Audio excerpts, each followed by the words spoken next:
Hello everybody.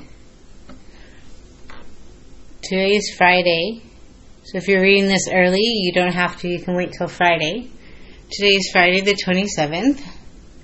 We're going to learn how to prove triangles congruent. It's supposed to be a refresher of Math 1, but I don't know if you did it in Math 1 or not, so we'll just treat it as though you've never seen it before. There are 4 ways. We're actually going to learn one more, so there'll be 5. But there are 4 ways to prove that triangles are congruent. And if you remember what congruent is, we had congruent angles that had the same measure. Like vertical angles were congruent. All right angles are measured 90, so all right angles are congruent. If 2 parallel lines are cut by transversal, the corresponding angles are congruent. Congruent means they have the same shape and the same size. They're like twins. So I wrote have the same size and shape like twins. So the first way is the SSS postulate. And it says if 3 sides of one triangle are congruent to 3 sides of another triangle, then the 2 triangles are congruent. So you could take this triangle that has these 2 sides congruent with 1 mark, and these 2 sides congruent with 2 marks, and these 2 sides congruent with 3 marks. You could take this triangle and put it right on top of the other triangle, and it would fit perfectly because there's the congruent symbol. They're congruent. It's a side, side, side postulate. So that's one way to prove triangles are congruent. If you have those markings, then it's this SSS postulate. The next one is the SAS. What do you think A stands for? S is side. So A is going to be angle. SAS postulate. Side, angle, side postulate. If 2 sides, so this side and this side, this side and this side, and the included angle of one triangle. See how if you draw these 2 sides, it's the angle that it just made? It's the angle in between the 2 sides, not this angle up here and not this angle over here, but the included angle of one triangle are congruent to 2 sides and the included angle of another triangle, then the 2 triangles are congruent. So if the figure looks like this, even though it's reflected, you'd have to flip it over for it to fit, the triangles are still congruent because it's side, angle, side.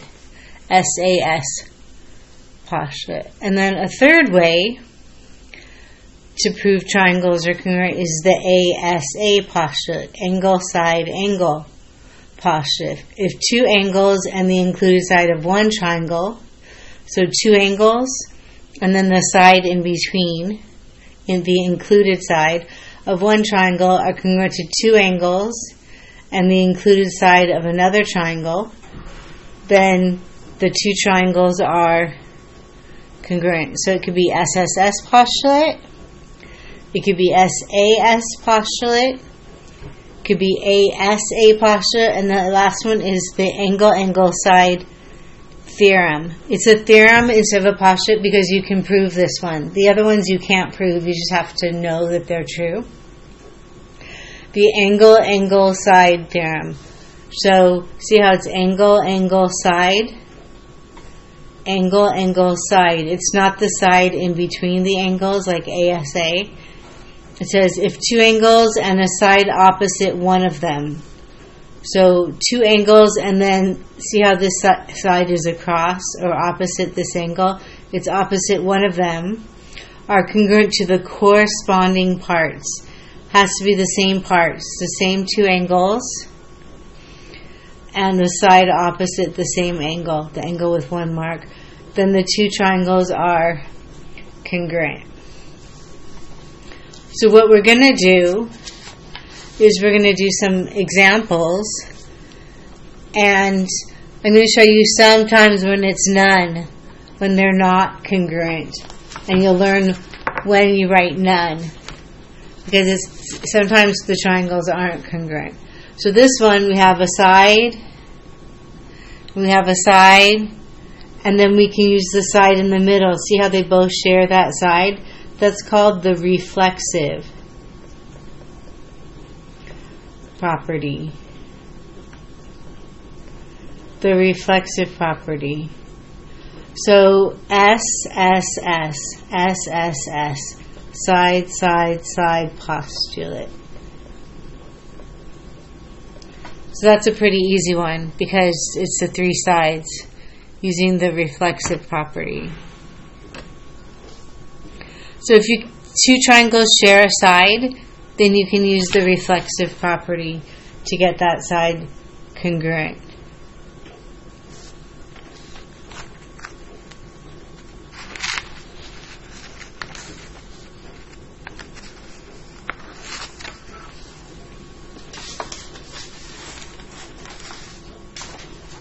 And then the next one, number 2, you can use the reflexive property again. I meant for this to be in parentheses, and that's the main reason. Then we have to look at this and be like, okay, there's two sides and one angle, right? And the one that's two sides and one angle is SAS. So is it side and then angle and then side? It's not, right? If you draw the two sides, is it the angle in between? It's not. So it's side, side, angle. Watch. Side, side, angle. And I write it in this order on purpose because it spells a bad word if you say it the other way, and that'll remind you that they're not congruent triangles if it's side, side, angle. None. Let's look at this one. Number 3. These are congruent. I put 2 marks because there's 1 mark on these, so I put 2 marks on the reflexive property.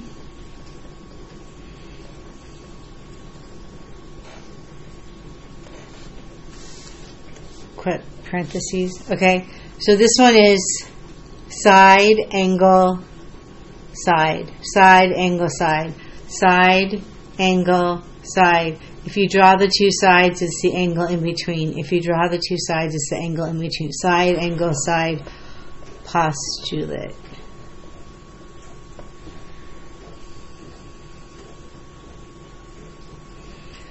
Number 4 shows us something else we can do besides the reflexive property. What kind of angles make an X? Does anybody remember?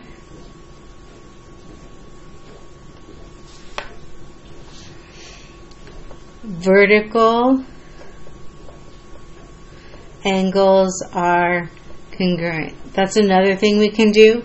So now we have 2 angles and 1 side. So we have a choice. It's either ASA or AAS, depending on the order that they are on the triangle. So if it's ASA, then it would be an angle and then the side in the middle and then an angle. But it's not that. It's angle, angle, side. Angle, angle, side. AAS theorem. So you can add vertical angles. Anytime you see vertical angles, you can mark them congruent. Here's one that we don't need to do anything to. We have angle, side, angle. ASA postulate.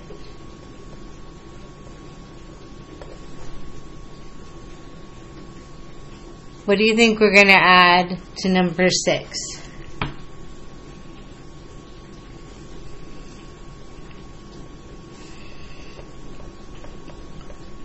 Vertical angles are congruent. And then see if you can look at it and see which method it is. There's 4 methods, 4 different ways to prove the triangle is congruent.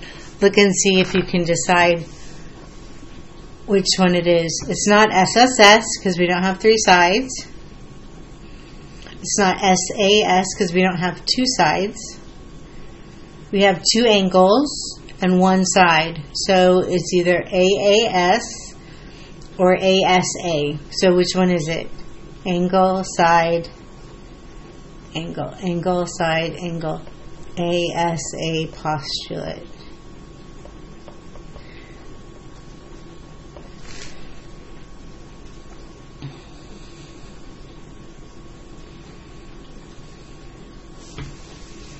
Here's one we don't have to do anything about. Look at it and see if you can tell what method it is for this one.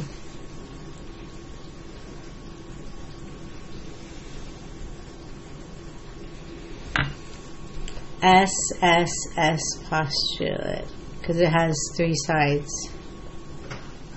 Side, side, side postulate. Number 8. This one's ready for us. Nothing we have to do. Angle, side, angle, angle, side, angle, angle, side, angle postulate.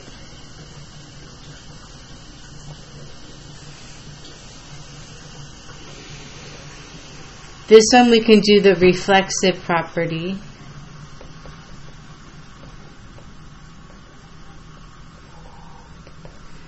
And then how many things do you count? I count an angle and I count a side. Only 2 pairs of congruent things. So that's none. It has to be SSS, SAS, ASA, AAS. It has to be 3 pairs of congruent things, not 2 pairs of congruent things. So this one's none, not enough information. This one we do the reflexive property.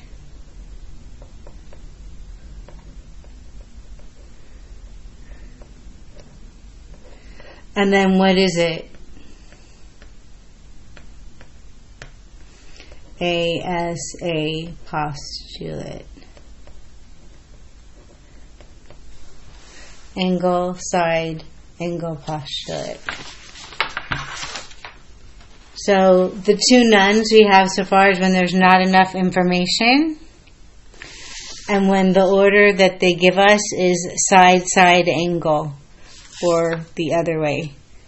So print out homework number 102, and I will talk to you tomorrow. Thank you.